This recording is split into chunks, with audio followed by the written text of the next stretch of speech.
নমস্কাৰ, মই নৱজিতে এই মুহূৰ্তত এটা ভাল খবৰ লৈ আহিছোঁ। LPUPৰ নতুন বিজ্ঞাপনৰ সন্দৰ্ভত আজি শিক্ষামন্ত্ৰী মহোদয়ে এটা ডাঙৰ ঘোষণা কৰিছে যে LPUPৰ নতুন বিজ্ঞাপন নতুন চৰকাৰৰ দিনতে পাব্লিছ হ'ব বুলি কৈছে। বৃহৎ সংখ্যক পদ মুকলি কৰি দিয়াৰ কথা কৈছে। আমি ইতিমধ্যে কৈ আছিলোঁ যে কম পদ উলিয়াইছে বুলি কৈ আছিলোঁ, 4,000 5,000 এনেকৈ উলিয়াইছে বুলি কৈ আছিলোঁ। এতিয়া বৃহৎ সংখ্যক পদ যেটো মুকলি কৰি দিম বুলি কৈছে। আপোনালোকে জানে যে শিক্ষা বিভাগত এতিয়াও বহু পদ খালী হৈ আছে।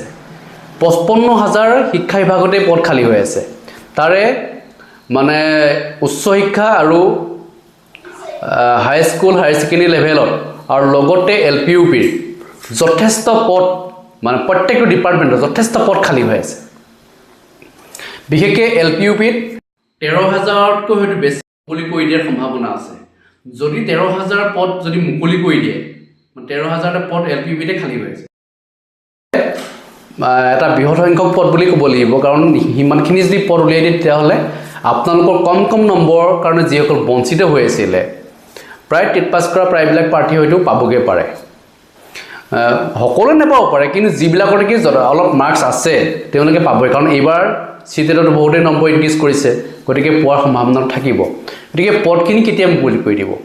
নিৰ্বাচনৰ আগত মুকলি কৰি দিয়া হ'লে আমি সকলোৱে ভাল পালোঁহেঁতেন, কিন্তু নিৰ্বাচনৰ পিছলৈ যিটো গুচি যাব বুলি কৈছে, নতুন চৰকাৰ দিনত যিটো মুকলি কৰি দিম বুলি কৈছে, নতুন চৰকাৰ দিনত ভাল পদক্ষেপ ল'ব। অকল শিক্ষা বিভাগৰ নহয়, EDR বৃহৎ সংখ্যক পদ মুকলি কৰি দিব। আছাম পুলিচৰ ওলাব, বাকী অন্যান্য ডিপাৰ্টমেণ্টসমূহৰ ওলাব। গতিকে ভাল খবৰ আপোনালোকে পাবই, মানে নিৰ্বাচনৰ পিছতে আপোনালোকে ভাল খবৰ লাভ কৰিবই। নিৰ্বাচনৰ পিছৰ পৰাই মানে খবৰবিলাক দি থাকিব।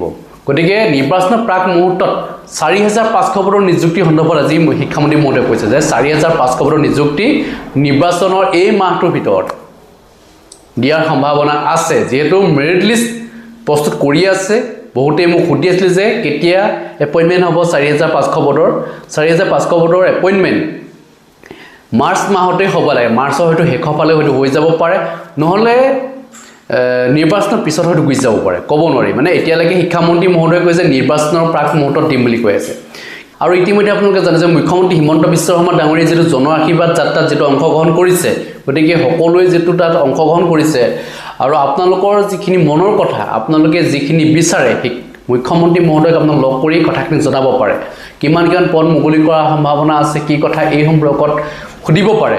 আৰু এডভাৰটাইজমেণ্টৰ কাৰণে আপোনালোকে লাগিব লাগে, প্ৰত্যেকে লাগিলে নিশ্চয় মই ভাবোঁ যে নিৰ্বাচনৰ মানে আগতেই হয়তো পদ কিমান খালী হৈ আছে সেই তথ্যখিনি হয়তো দি দিব পাৰে, যে কিমান বিজ্ঞাপন প্ৰকাশ কৰাৰ সম্ভাৱনা আছে। সেই তথ্যখিনি যদি আমি পাই যোৱা হ'লে বহুত ভাল হ'লহেঁতেন। মানে বিজ্ঞাপনটো প্ৰকাশ কৰিব ঠিক আছে, লাহে লাহে প্ৰকাশ কৰক, কিন্তু কিমান পদ খালী হৈ আছে, কি কথা, কেতিয়া মুকলি কৰি দিব, তাৰ যিটো নটিফিকেশ্যন আহি যোৱা হ'লে আমি হেপী হ'লোহেঁতেন। কিন্তু নিৰ্বাচনৰ পিছত কেতিয়াবা প্ৰকাশ কৰিব এই কথাটো আছে। যদি লগালগ প্ৰকাশ কৰে তেতিয়া ভালেই, যদি পিছলৈ গুচি যায় তেতিয়াহ'লে আৰু এটা চিটেট আহি যাব। জুলাইত যিটো চিটেট আহি আছে, জুলাই চিটেটটো হোৱাৰ প্ৰাক মুহূৰ্তত আমি বিচাৰিছোঁ যে নতুন বিজ্ঞাপন প্ৰকাশ কৰিব লাগে। আৰু যিমানখিনি মানুহ উত্তীৰ্ণ হৈছে প্ৰায়বিলাকেই মানে চাকৰিৰ কাৰণে যে তেওঁলোকে লাগি আছে, আমাৰ লগত সহযোগ কৰি আছে। আৰু আপোনালোকে ভিডিঅ' মোৰ শ্বেয়াৰ কৰিব, কাৰণ মই ইতিমধ্যে আপোনালোকে জানে যে মই লাগি আছোঁ, যথেষ্ট কষ্ট কৰি আছোঁ। গতিকে সেই কষ্টৰ ফলটো পালে ভাল লাগে আমাৰো।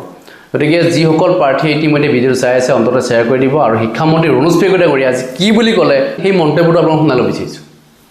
এই মাহৰ ভিতৰতে নিযুক্তি মানে মডেল কোড অফ কণ্ডাক্ট লগাৰ আগতে আমি দিবৰ কাৰণে চেষ্টা কৰি আছোঁ। এইটো মই এতিয়া ক'ব নোৱাৰোঁ। কাম কৰি আছে, ডকুমেণ্ট ভেৰিফিকেশ্যন হৈ আছে।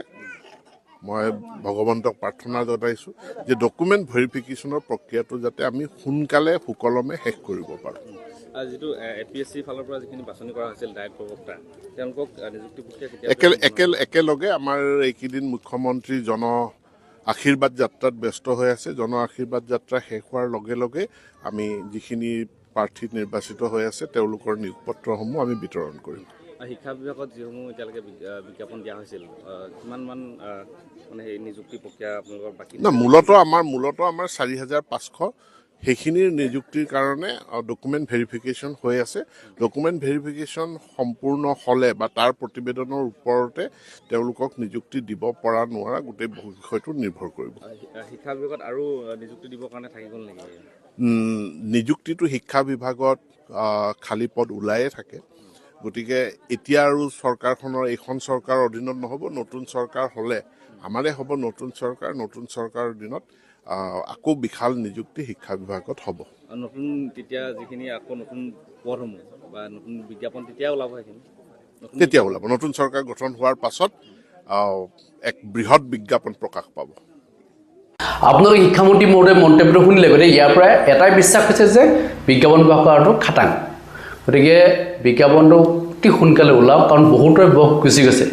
বহুতৰ মানে কি প্ৰায়বিলাক প্ৰাৰ্থী বয়স গৈছে তেওঁলোকে মোক যোগাযোগ কৰিয়ে আছে যে আজি দিনটো প্ৰকাশ কৰিলে তেওঁলোকে ভাল পায় ভিডিঅ' বনাই থকালৈকে কাৰণ প্ৰত্যেকেই ভাল পায় কাৰণ বিজ্ঞাপন যিমান সোনকালে প্ৰকাশ কৰিব সিমানে ভাল লেট কৰি থাকিব বয়স গৈ থাকিব নতুন এটা বিজ্ঞাপন প্ৰকাশ কৰাৰ ক্ষেত্ৰত কিছু লেট হৈ যায় গতিকে আমি ষ্টেপ বাই ষ্টেপ প্ৰকাশ কৰাটো বিচাৰিছোঁ কাৰণ লেটকৈ কৰিলে কি হ'ব আকৌ অভাৰলেপিং হ'বগৈ গৈ পেলাই নেক্সট বিজ্ঞাপন প্ৰকাশ কৰিবলগীয়া হৈ যাব পাৰে গতিকে ষ্টেপ বাই ষ্টেপ যিটো কৰি থাকিব লাগে কামবিলাক ষ্টেপ বাই ষ্টেপ নকৰাৰ কাৰণে এইবাৰ অভাৰলেপিং হ'ল 4,500 গতিকে মোৰ ফালৰ পৰা জনাবলগীয়া এইখিনি আছিলে যদি কিবা ক'বলৈ আছে নিশ্চয় কমেণ্ট ছেকশ্যন লিখিব ধন্যবাদ জয়